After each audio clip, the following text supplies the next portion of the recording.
So we'll get on to the formal part of the presentation now. Welcome everyone to today's webinar, The Good Food Guide for Sheep. This webinar is brought to you by Leading Sheep, which is a partnership between the Queensland Government, Australian Wool Innovation and AgForce. My name is Nicole Salua and I'm a Sheep Extension Officer based in Charleville. Your presenter today is Desiree Jackson, who is a scientist with the Queensland Government based in Longreach. Desiree has a great deal of experience in the field of nutrition, has delivered many Nutrition Edge workshops and webinars, and helps producers to understand their NIRS test results. Today, Desiree will be covering a number of the common supplements used for sheep and some of their advantages and disadvantages. So I will now hand over to Desiree.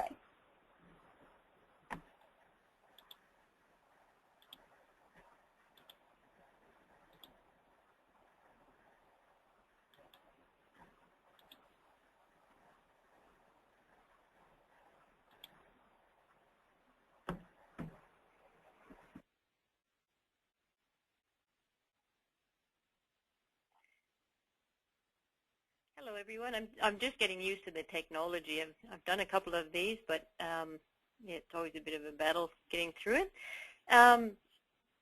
What I'd like to cover are just some basic principles about thinking about a process for making selections on when to supplementary feed and the type of supplementary feed group to use, when you might be required to upgrade the supplement that you're feeding your sheep. So down the track, and Nicole is organized for another webinar to actually look at more strategic feeding for different classes of sheep.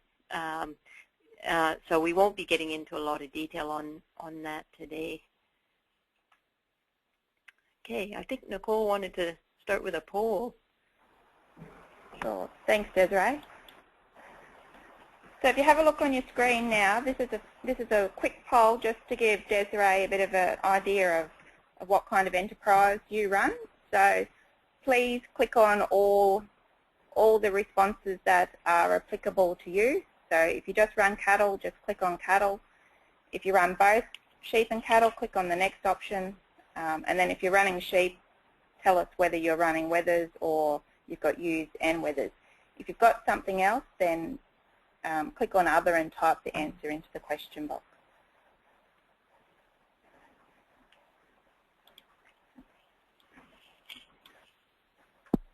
So I'll just give you a little while longer to answer the poll, and I'll close it now and share the results. So as you can see, Desiree, there's 6% of people with cattle, 50% with sheep and cattle, 31% have breeding ewes and wethers, and 38% have other. And I'll just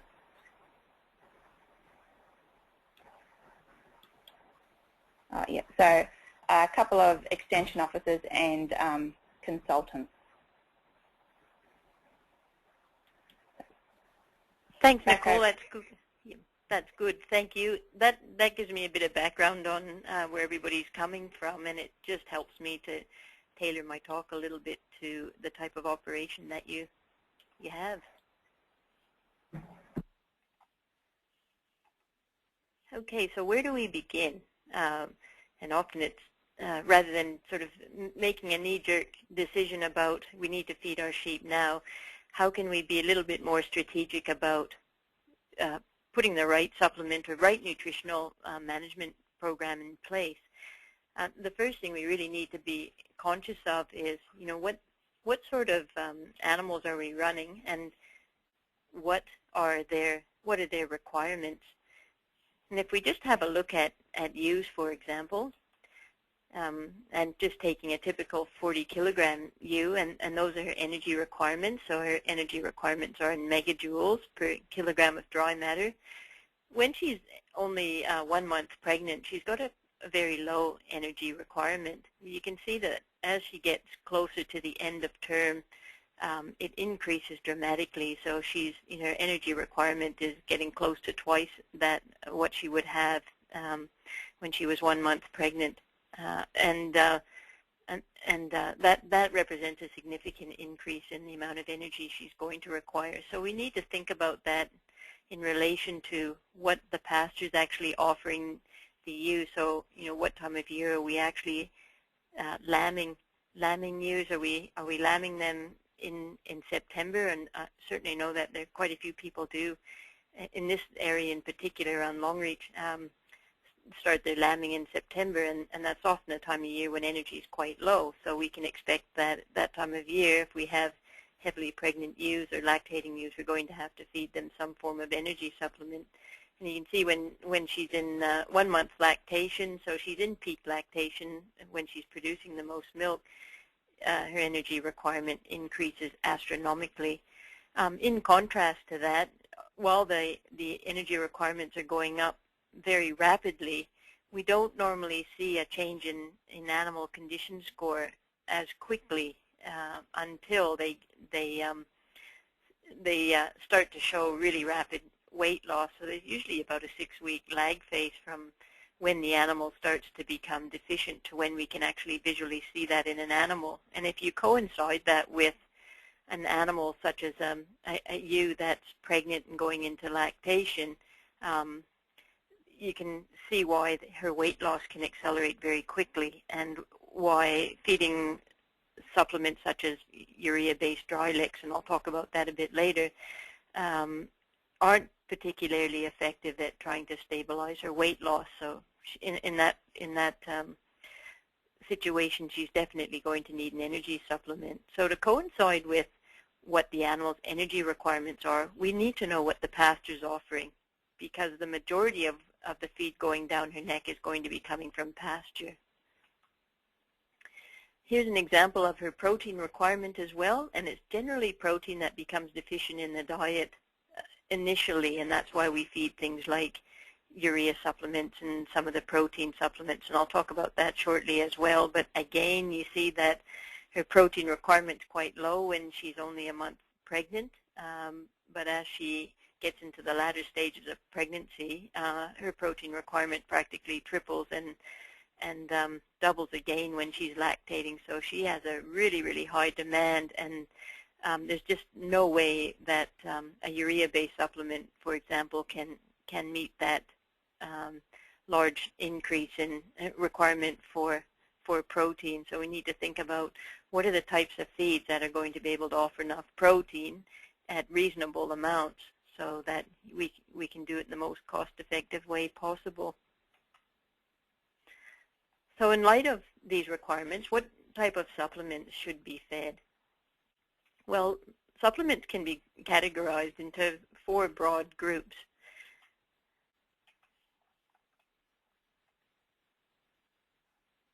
Okay, we have another poll first of all, and then I'll talk about the different groups of supplements. And the reason for this poll is just to get an idea of the sort of supplements people are feeding, so I can try and relate my talk a little bit more to the types of supplements you are presently feeding. I'll hand over to you, Nicole. Thanks, Desiree. So I've just launched that poll. So the question is, what have you fed your sheep in the last 12 months? And please tick all that applies. So grains, for example, corn, barley, wheat, oat, legumes, cottonseed or protein meal, licks or blocks, mineral drenches, or if it's something else, please once again type your answer into the question box.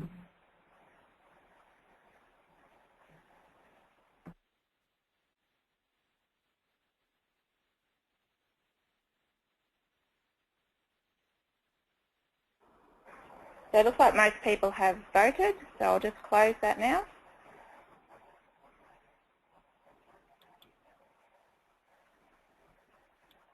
And sharing the results. So 27% of people have fed grain, 33% legumes, 73% have fed licks or blocks, 20% have fed mineral drenches, and a third have fed other and things like pulses. So back over to you, Desiree. Thanks, Nicole. That's quite a broad range. That looks really good. And what I'm going to talk about now will be quite relevant to everything that it seems people have been feeding. So there's very broad range, and I find that there's much broader range of the types of feeds that are supplemented in the sheep industry than in the cattle industry. That's good to see all the energy supplements going out. Okay, as I mentioned before, there are 4 different supplement groups. The first one are your proteins and minerals, your energy and protein supplements, and energy and protein and minerals. And just to give you some examples, with the proteins, we're looking at, it could be a urea-based supplement, or it could be a protein meal such as copper meal or cottonseed meal. When we're looking at protein and minerals, it could be one of our dry licks that contains protein meal with minerals, or a urea-based dry lick or block that also contains minerals. Even some of the wet licks that are molasses-based will also contain minerals. Those that might have a fair water content would fall into that category as well. Energy and protein, so mostly, well, all of your energy supplements contain some component of protein, and there's quite a bit of variation in the level of protein in those energy supplements. So some of your grains will be less than 10% protein, varying up to 15% protein. And when you look at some of your legumes, your pulses, something such as lupins, you're looking at about 35% protein, so they tend to be a little bit higher in protein. And we also have molasses, of course, as well. So, and then we've also got energy, protein, and minerals, and a really good example of that would be something like fortified molasses that also contains a bit of protein meal and perhaps a bit of phosphorus, and that's something that's often fed to cattle up in the north. And there are some sheep producers in this particular area that feed molasses-based supplements to sheep as well. So if we look at protein mineral supplements, basically if you're feeding a dry lick or a block that contains urea, you're supplying that animal with protein and minerals. So, and I mentioned some wet licks, so straight fortified molasses wouldn't fall into that category because it's quite high in energy, but some of the other forms of molasses-based licks that have a higher water content would fall into that category of supplying protein and minerals with a very small amount of energy.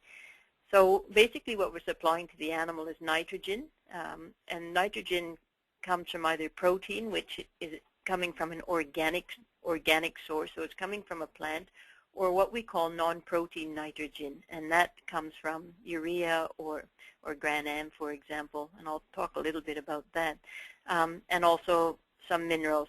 So when you're putting out your dry licks and you're putting out your blocks, even though you might have 50% cottonseed meal in there, or you might have crushed grain in there, whatever the case might be, the animals won't physically eat enough of those supplements to derive enough energy for any amount of benefit to them. Those different ingredients, your grains and your protein meals, they're put in there. They will provide could provide a very small amount of bypass, but they're primarily put in there as an attractant to get the animals to consume the supplements.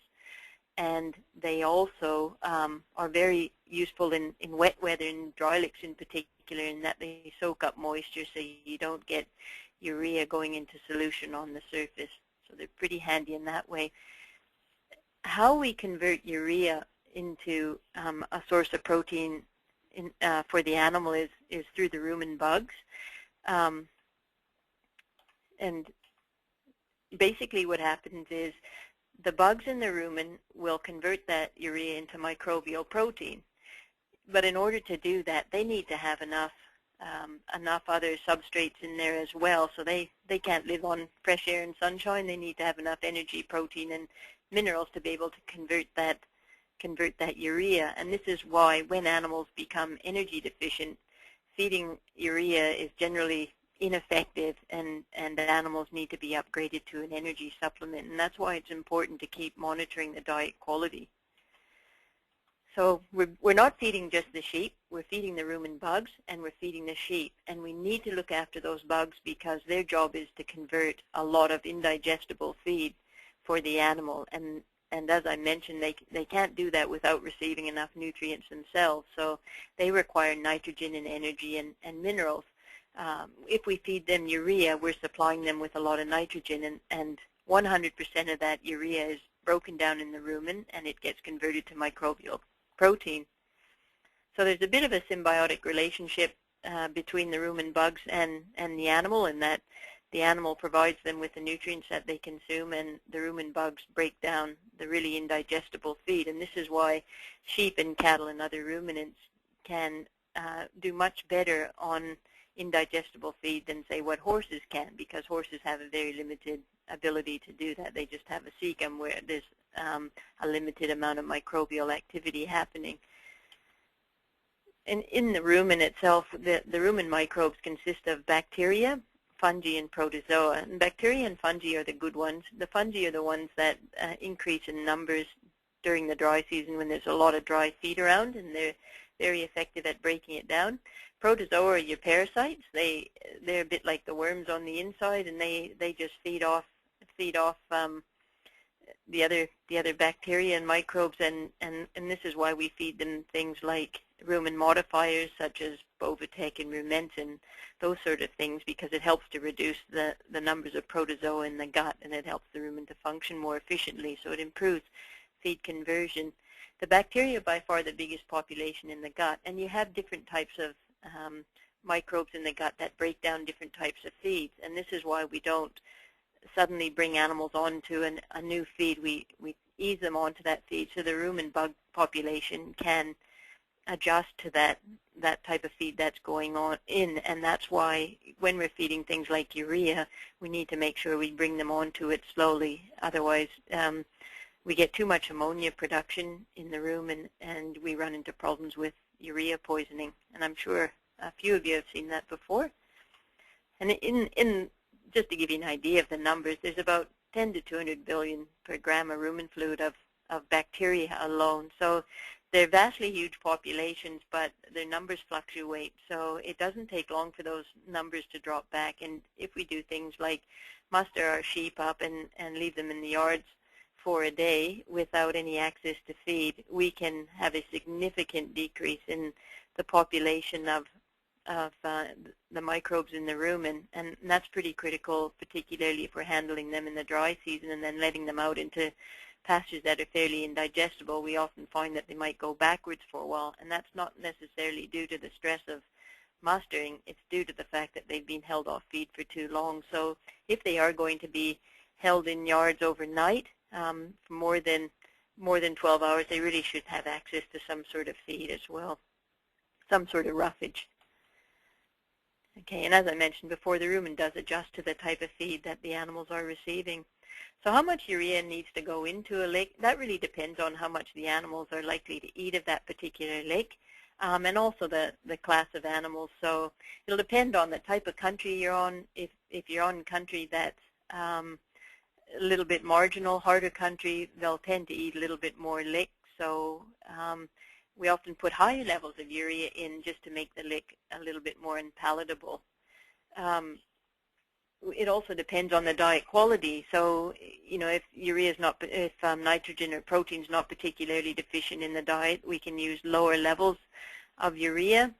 It also depends on the class of stock that are running in the paddock. So if they have a very high requirement for protein and the pasture is not meeting it, then urea will be able to meet some of that protein requirement. But generally when you're dealing with young growing animals, such as weaner sheep or any females that are in late pregnancy or in early lactation, urea tends not to be able to meet all of their requirement for protein, and we might need to provide them with a true protein source. If you're feeding them things like cottonseed and lupins, often if they're fed in sufficient amounts, they might not require any urea. In addition to that, you can get away with just feeding protein from an organic source. It also depends on the other ingredients that are in the lick as well. So if you're making your lick really palatable and you've got a lot of protein meal in that lick, then it's safer to have lower levels of urea. You don't want to have high levels of urea in there. And it also depends on, what is their required intake. So being able to forecast how much those animals are likely to eat of that particular lick. And you can gauge that by how palatable that lick is, depending on the ingredients that are in that lick. The basic rule of thumb for feeding urea to sheep is about 3 grams of urea for 10 kilos of body weight, and we certainly wouldn't want to start on that. That's something that we need to build up to, and it's very important that there's good roughage available for the animals, and once the digestibility becomes really poor, if we have spoiling rain or frosts, we might just need to ease back on that, because the animals won't be able to digest their feed at a fast enough rate, and there might just be too much urea going into the system, so it would just make them exposed to urea poisoning. So we need to be a little bit careful about that. So again, we need to continue to monitor the diet quality coming from the pasture. If we look at energy-based supplements, they not only provide energy, but they also provide protein. So any organic feed always contains some component of energy and some component of protein. And obviously, your legumes, pulses, they will be much higher in protein than your grains will be. So some examples of energy-based supplements would be your whole cottonseed, your lupins, protein meals such as cottonseed meal, copper, all of those meals, your fortified molasses, faba beans, and corn. And I'm sure most of you have had some experience with at least a few of those different types of feeds. Nicole, I'll hand over to you for another poll. Thanks, Desiree. Just before I started, just had a question about the rule of thumb for urea slide. Is that you said 3 grams of urea per 10 kg of body weight? Is that yes? Is that per day? That's per day. Thank you. So I'll just launch our third and final poll. So this poll is asking you, what is most important to you when considering what type of supplement to feed your sheep? Now we've got a few options there, so just select the one that you think is most important.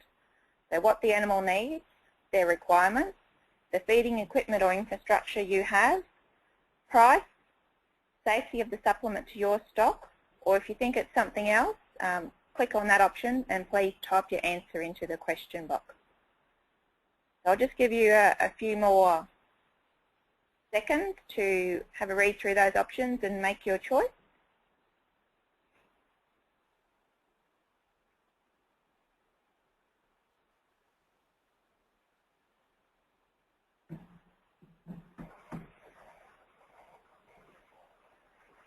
And I'll close the poll now. And sharing the results. So Desiree, 62% of people say that the most important thing is what the animal needs, their requirements. 31% are saying price, and 8% safety of the supplement. And no one is saying feeding equipment or infrastructure, and there's no others either. So I'll hand back over to you. Thank you. Yep, well, that's really interesting. And it's really good to see that price isn't necessarily the biggest driver for everybody, and that the animals' requirements are. So that's a really good start. So we'll just go through some of these, and in terms of considering what we need to select.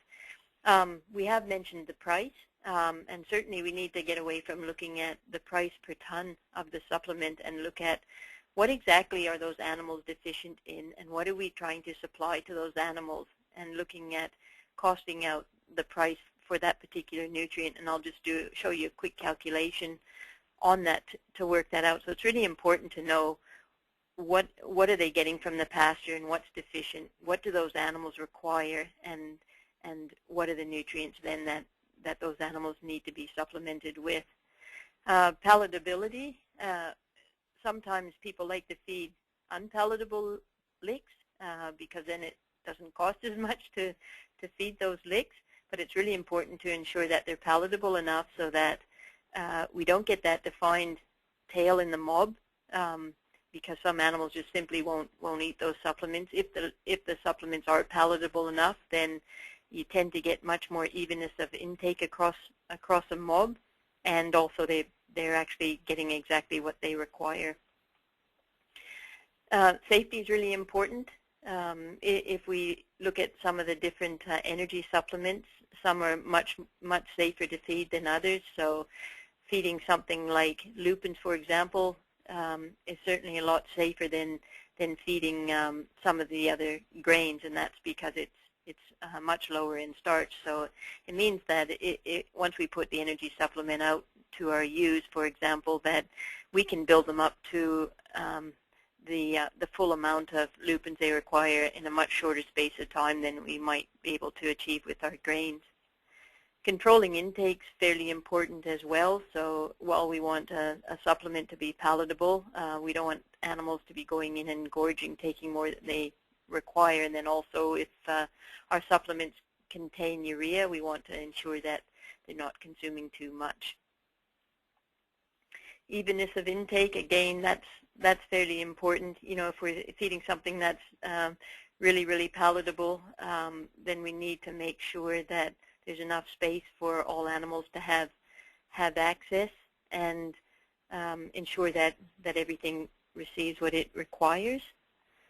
The frequency of feeding, so this is also where labor comes into it. So some supplements, some of the grain supplements, we might need to feed a little bit more often than other supplements. So something like whole cottonseed, for example, you can get away with just putting it out once a week if you need to.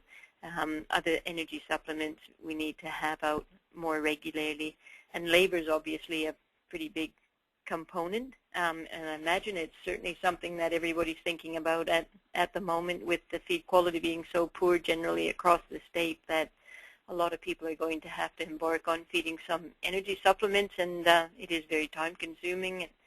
The other issue is the issue of capital infrastructure as well. So if we're looking at feeding some grains, we might be better off putting out self-feeders for animals so that we can control intake a little bit better and make it a little bit safer. Or if we're looking to go on to feeding molasses to animals, then we also need to set up capital infrastructure for that. The other thing we need to consider is making sure that we're balancing the nutrients in the diet as well. So not just in the supplement itself, but we need to actually balance the supplement with what they're getting from pasture. And a lot of the licks that I look at look very balanced in terms of the nutrients within the lick, but then we also have to consider how are they balanced with what the animals are actually getting from the pasture. And one of the things we look at is the balance between protein and energy. So we look at that in the diet, and they have to be in balance. And the reason for that is if we want the rumen microbes to be able to produce microbial protein for the animal, and the microbes are actually, they make up 70% of the protein that the animal actually receives in the diet. They need to have enough energy to be able to process feed, and vice versa. So those need to be in balance. And if we look at a lot of the diet quality reports that I look at, if I see that protein is deficient, yet energy is more deficient, much more deficient than protein, then there's unlikely to be a good response to supplementing urea unless that animal is also being provided with energy. And so in that particular case, somebody might be better off putting out a protein meal for the animal, or putting out an energy supplement for that animal that also contains protein. So it's really important to balance the diet, the supplement, with what the animals are receiving from pasture, and also consider what their protein energy requirements are as well. If we're feeding out licks, any sort of licks such as dry licks, loose licks, blocks, or even some of the wet licks, we have to make sure that we balance nitrogen with sulfur. So we're looking at, when we talk about nitrogen, we're looking at a precursor of protein.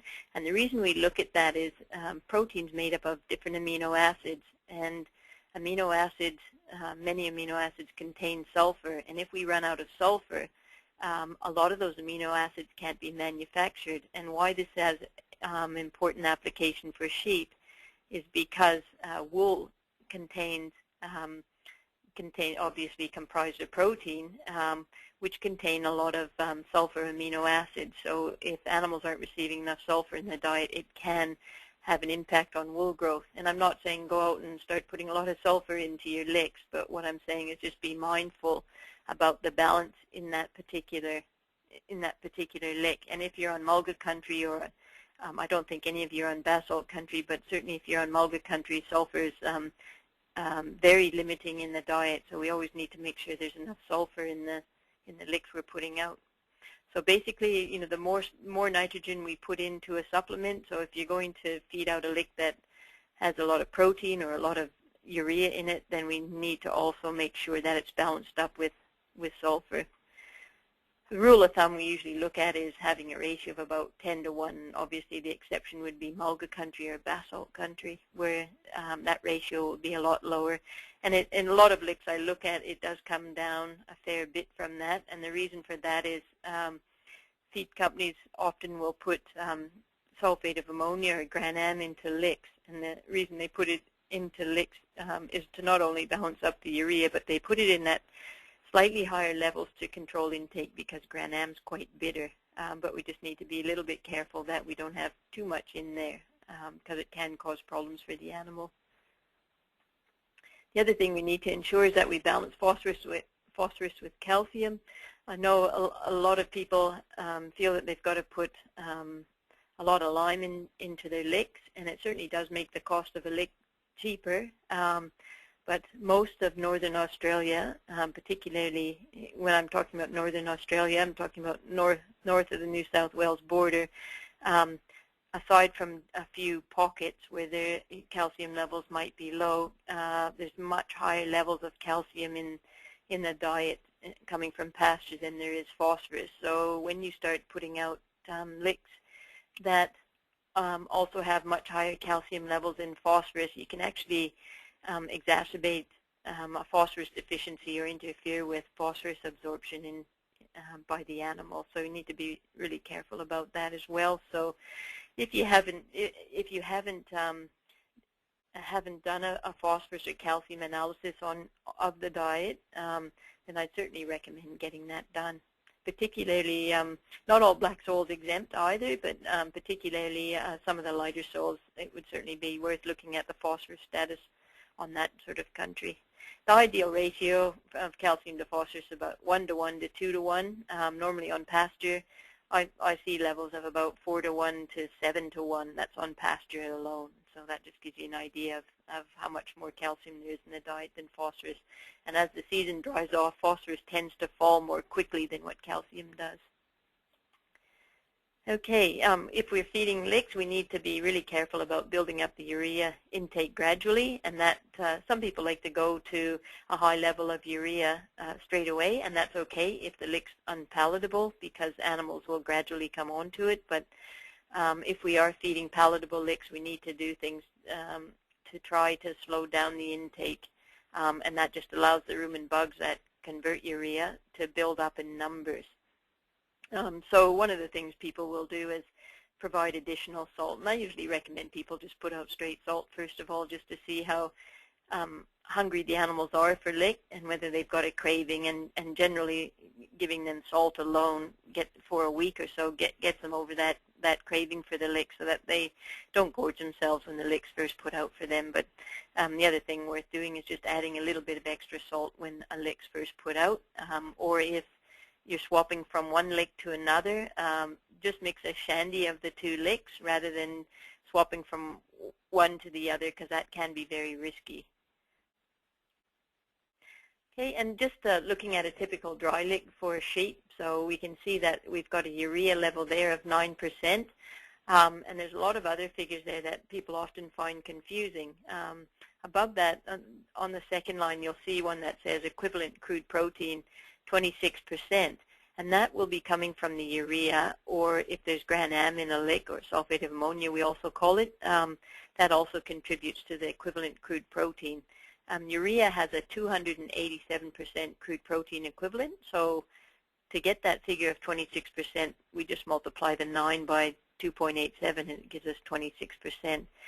We also see below that there's a true protein of 4%. So that's 4% of protein that's coming from whatever organic protein source is in there. It's not saying there's 4% of organic protein meal in there. It's saying there's 4% coming from protein coming from an organic protein source.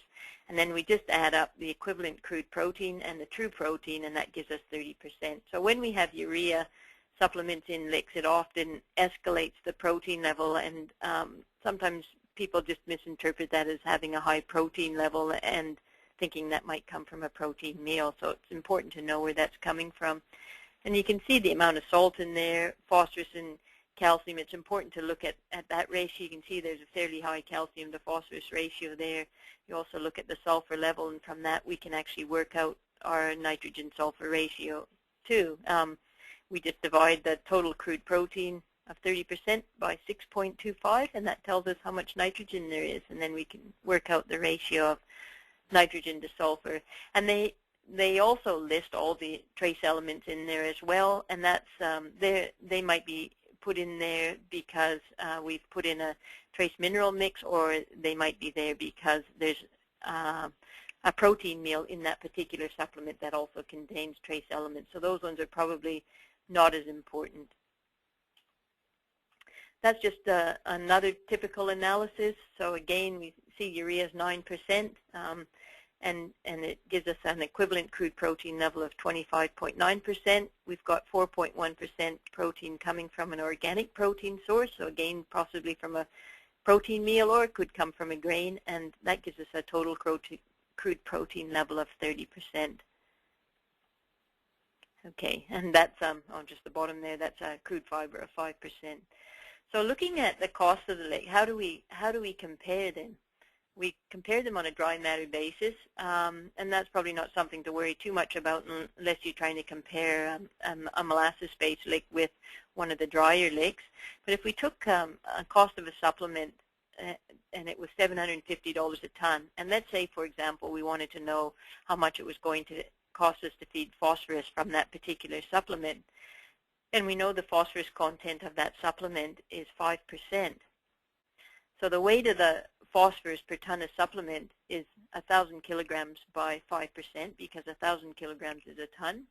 And what we are finding is that there's 50 grams, that 5% means there's 50 grams of phosphorus in every ton of supplement, which means that we're basically, for that phosphorus, we're paying $750 for every 50 kilos of phosphorus. So it's costing us $15 per kilo of phosphorus, or 1.5 cents per gram of phosphorus that we feed. And that's how we can compare two different licks. And it's really important to do it this way rather than doing it on a tonnage basis, because we're not interested in all of the other nutrients that might be in there, except for the one that we're actually trying to get into our stock, whether that's protein or energy or phosphorus or whatever the nutrient might be. So when to start feeding, we need to consider what's the diet quality like, and I have spoken about that. Are there any known nutritional deficiencies on my country? So those tend to usually be mineral deficiencies, so it's important to find out the mineral status of your country and make sure that you don't have any endemic deficiencies. I have heard of cases where people have fed trace elements, for example, where they're not required. It doesn't take much for an animal to get a toxic amount of some of those trace elements, so it's important to also know that a deficiency might not exist before we start feeding some of those minerals, for example. And the other thing to remember is to not wait for changes in stock condition. And that's not to say we don't continue monitoring stock condition, but we certainly shouldn't use it as an indicator of when to start supplementing animals, or when to upgrade, say, from a protein lick or a urea-based lick to an energy supplement, because we've left our run a bit late at that stage. And if we wait for animals to start showing visual signs of slipping in condition, it usually takes large quantities of energy supplements to actually stabilize their weight loss. So we need to feed early also to prevent disasters, so mismothering. So if we wait for ewes to lamb, particularly maiden ewes having their first lamb, put out a supplement that's very palatable, some sort of an energy supplement like lupins or fava beans or something like that, there's a tendency for them to run away from their lambs and hook into the supplement. So in those particular cases, we might consider putting out something like cottonseed, for example, or just get in early before they start lambing, get them used to it. We also need to make sure that we're feeding them early enough so that we don't start seeing animals with preg tox, and that's certainly something that's quite common in Western Queensland in the wintertime, where their pregnancy requirements in that last stage of pregnancy is are very, very high, and we run into problems with preg tox then.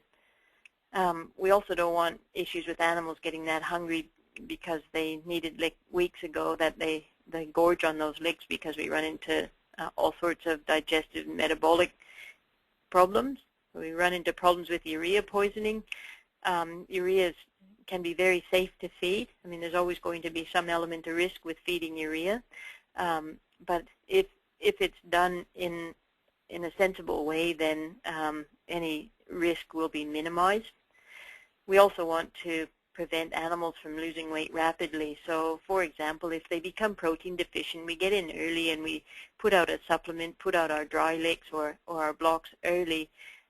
Those animals, provided they consume enough, will increase their intake of dry matter from pasture, and that'll help them to maintain their weight a little bit longer. But if we don't put out those supplements early on, by the time we do put out supplements, we might have to upgrade to an energy supplement, which we all know is a lot more expensive than some of those urea-based supplements.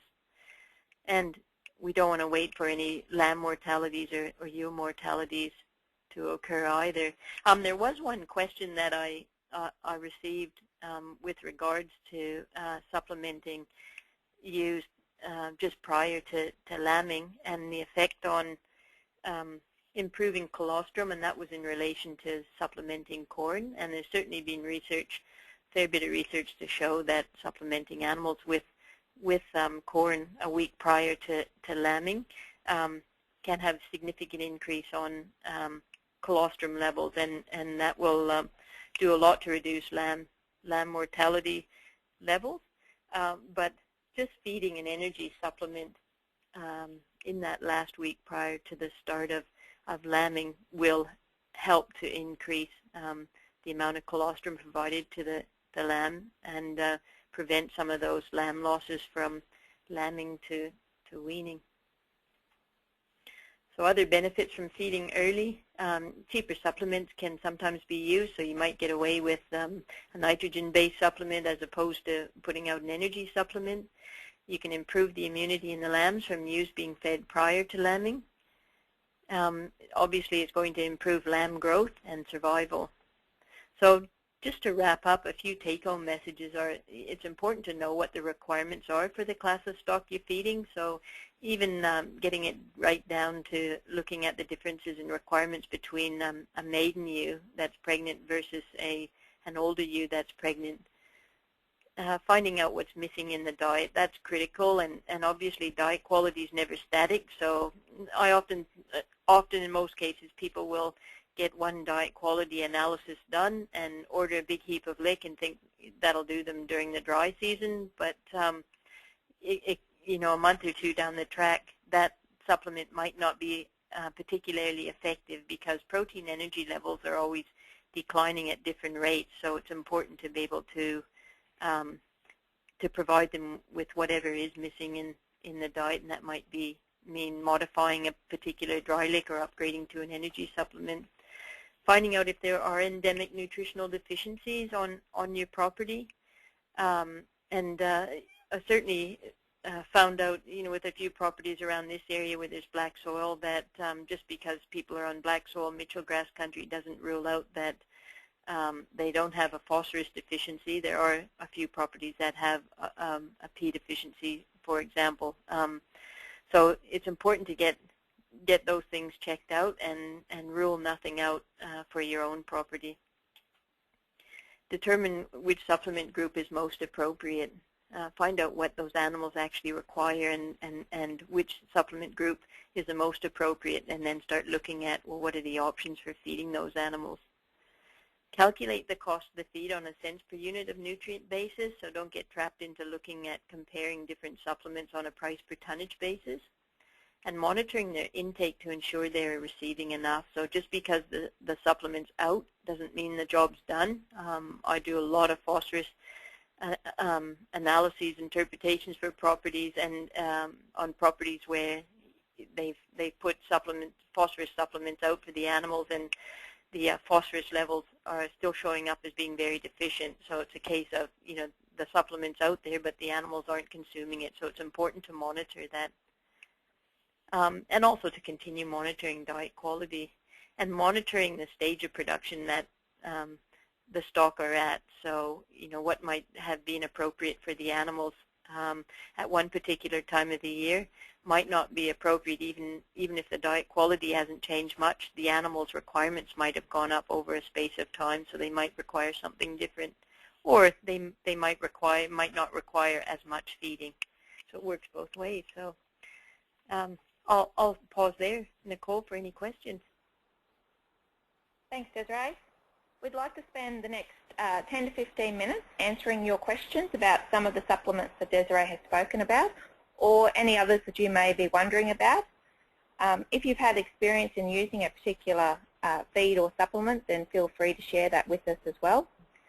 So while you're thinking about the questions you might like to ask, or typing these questions into the question box, I would just like to remind you to fill out our short survey to give us some feedback on this event. And you can either click on the link in the question or chat box, or you should have an email sitting in your inbox very shortly with the survey in it. If you want to know what other events we have coming up, please visit leadingsheep.com.au. So Desiree, we do have a few questions already. Firstly, what is the value of feeding cottonseed to sheep, and how much dry feed is required in conjunction with cottonseed? That's a good question. The value of feeding cottonseed is that it provides energy to the animal, and it also provides protein. You're certainly not going to be putting much condition on animals. Whole cottonseed does tend to be self-limiting because it contains oil, and it is self-limiting to the animal, so you don't generally see animals gorging on it. If they do, it's only a temporary situation. I wouldn't actually be able to pinpoint exactly how much roughage the animals would require in conjunction with the cottonseed, but certainly there should be roughage in front of them at all times, and they should have some access to that. Where, cottonseed's quite safe to supplement to animals, except for situations where there may be no roughage available to them in the paddock. Thanks, Desiree. Another question, can you tell us how to assess the energy and protein value of feed in the paddock?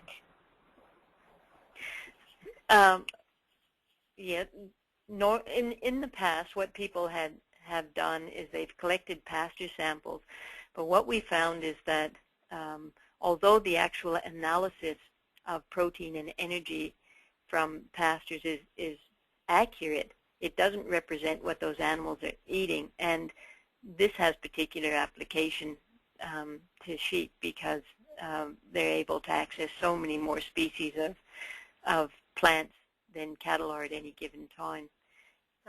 The alternative has been that the fecal NRS analysis was developed and it was calibrated for cattle, and certainly very effective for assessing diet quality in cattle.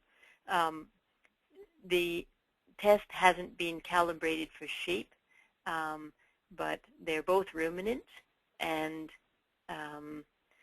there have been quite a number of sheep producers who have actually done diet quality analyses for their sheep, and the results appear to be quite meaningful, and they're certainly better than the alternative, which is to do nothing at all.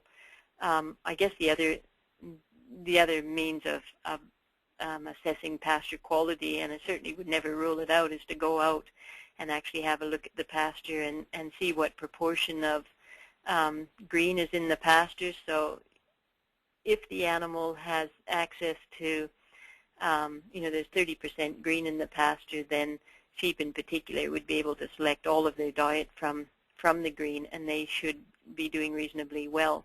But once you lose a lot of that greenness and that you lose a lot of the leaf in the pasture, then you know that diet quality is most likely going to be deficient. So if people are looking at wanting to do a diet quality analysis, I certainly would recommend that they do it in conjunction with doing a pasture assessment as well. Thanks, Desiree. A question here about some figures that were quoted in the protein slide, and I'm guessing it's the slide that you had up about protein requirements of ewes at different stages of production, and they're just asking whether that was per day or per week. That's per day. Thank you. Yeah, those requirements are the NRC requirements. So there's different requirements. There's developed all over. There's ARC requirements, NRC, and then there's also some in Australia as well. I guess looking at the figures, someone might say, well, there's a different standard of figures that are a bit different to those ones, but the point of going through those particular figures was just to show how much protein and energy requirements increased as an animal progresses further on to a different stage of production. Thank you. We've still got plenty more questions, so I'll keep going through them. The question here about the level of urea, you suggest at 3 grams per 10 kg of live weight, and they're saying that it seems a bit high compared to previous advice showing about 8 grams of urea per day for safety reasons. Could you comment on that? Well, the research has shown that they can utilize that level of urea.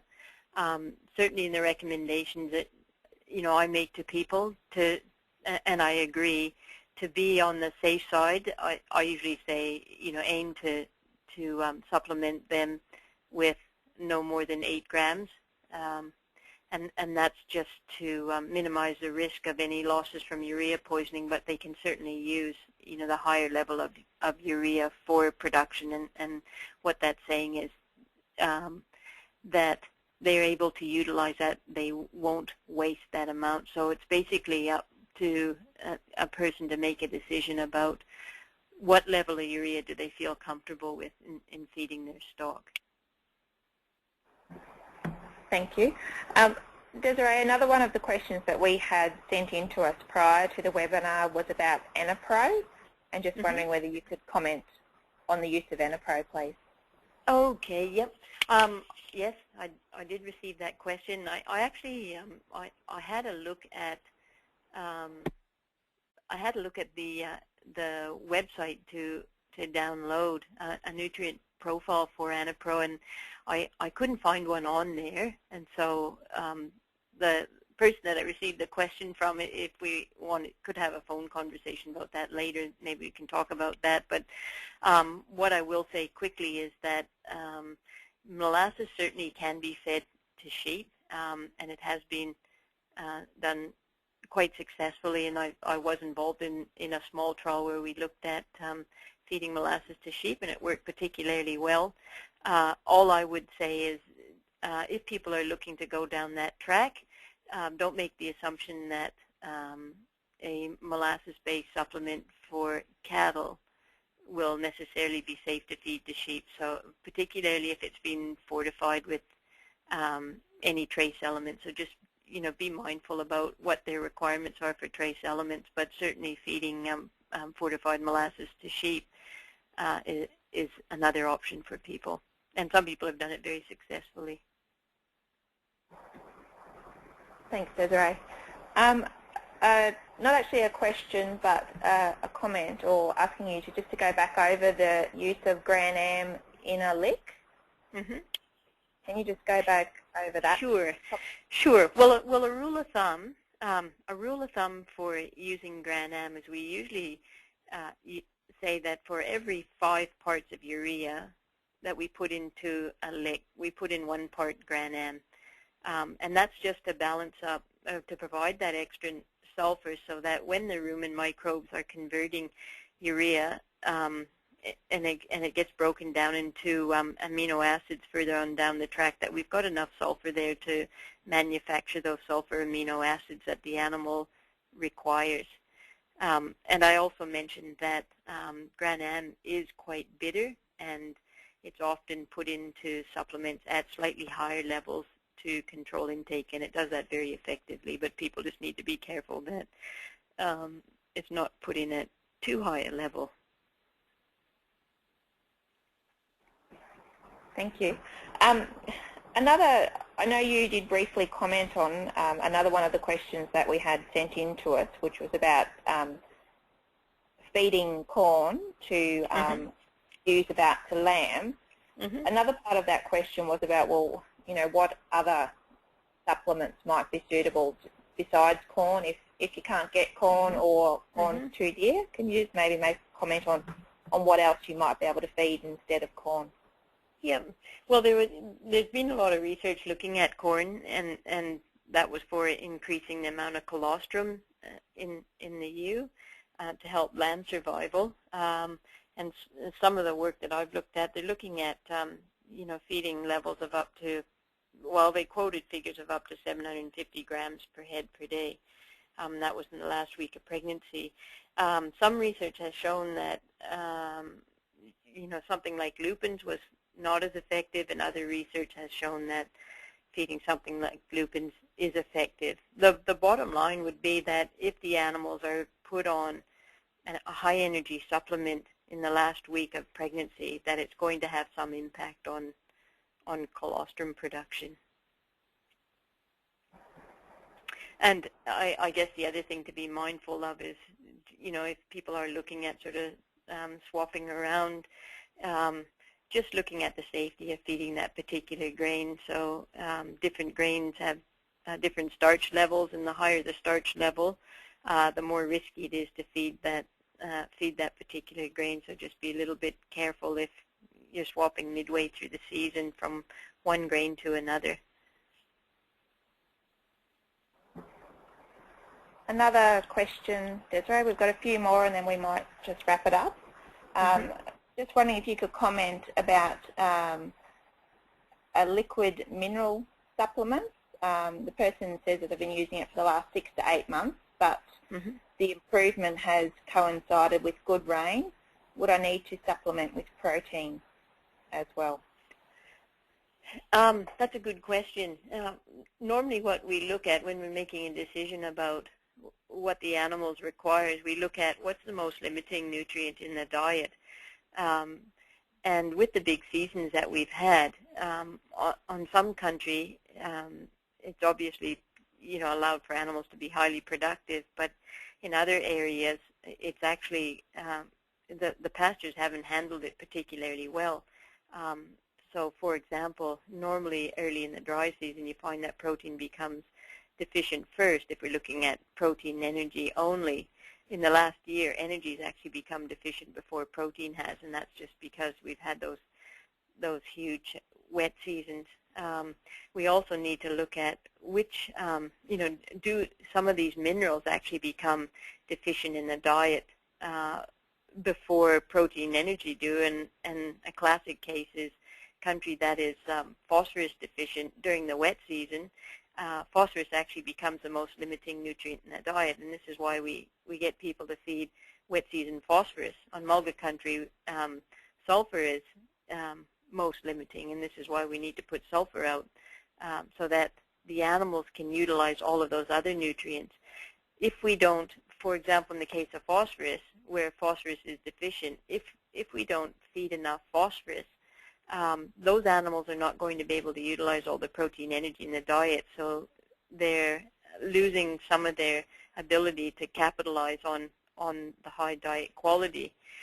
If protein and energy are more deficient than some of those minerals, then there's unlikely to be much of a response to supplementing with those particular minerals if there is something else that's limiting in the diet.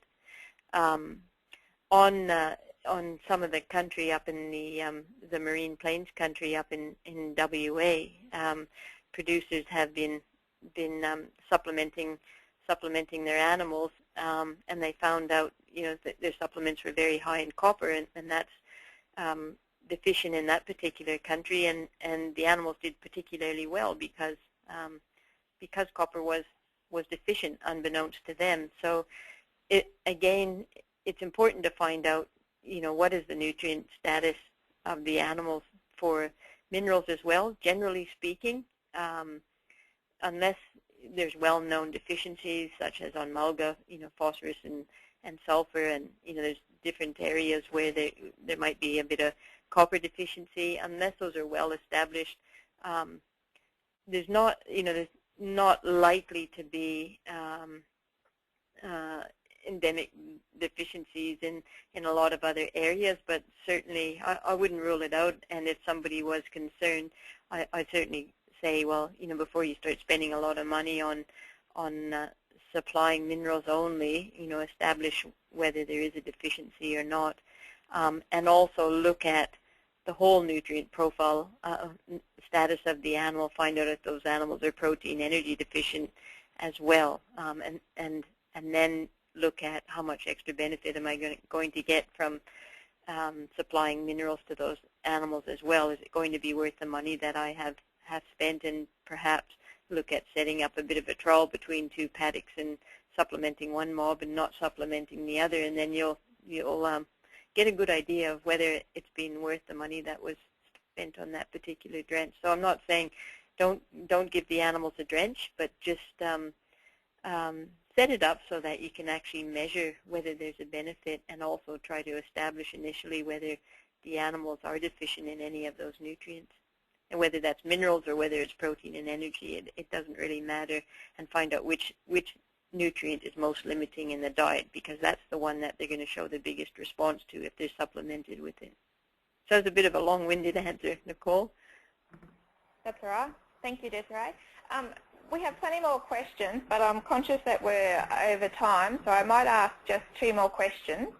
If you don't get your question answered in this question time, feel free to ring Desiree and have a chat to her after the webinar and ask her your specific question for your situation. I'm sure Desiree would be more than happy to answer your question and help you out. So we'll finish up with 2 more questions.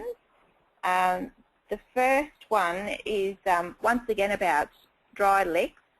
So the person has a paddock where they have tried several variations of a lick, but sheep are still not eating any lick, whereas in neighbouring paddocks they're consuming good quantity of lick. Could you comment on that, and about whether, is it just that paddock and they just don't need the minerals supplied in the lick, or is there anything else going on? Okay. I guess I probably need a little bit more detail on the type of lick, but what I can say is if an animal is not eating a particular lick, it doesn't necessarily mean that they don't require it. It means that for some reason that lick might not be palatable, and it could be because the soil type is slightly different, or a classic example is stock running on Gidgee country, where they're more sensitive to high salt levels in licks than they might be, say, on Downs country, for example, because the Gidgee tends to draw the salt up from the lower levels in the soil. The other issue would be to look at the water quality, and if they're on bore water in particular. Surface water doesn't usually present a problem, doesn't have a lot of influence unless it's not clean, or it might be dam water.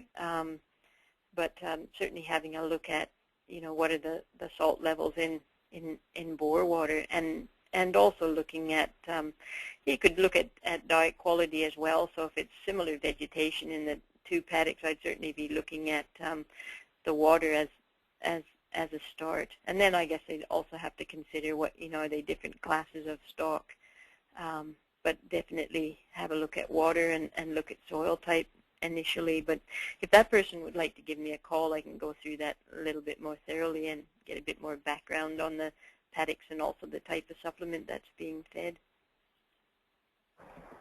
Thank you, Desiree.